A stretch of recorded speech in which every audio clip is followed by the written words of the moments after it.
I'm Rick Smith, and this is Labor History in 2.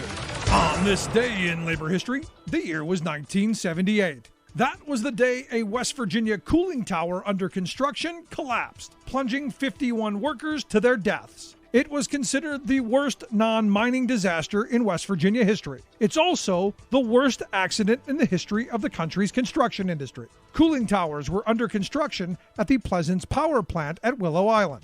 Union building tradesmen built up the walls of the tower from scaffolding bolted to it. As each section was poured, the forms would be removed and the scaffolding raised and bolted to the new section. The tower had reached about 168 feet when the previous day's concrete walls began to peel away from the tower. The scaffolding plummeted, as did the workers. Many could only be identified by the contents of their wallet.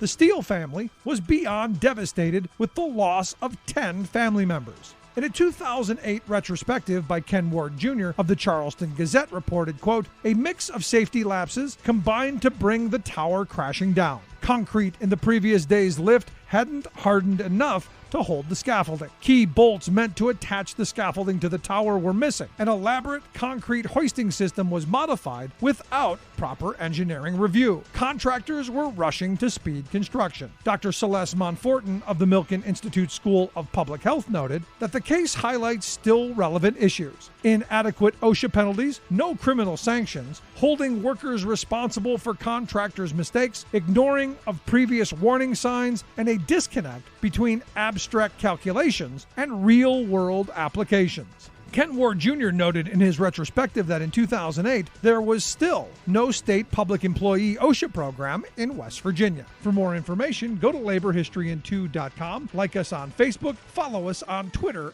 @LaborHistoryIn2.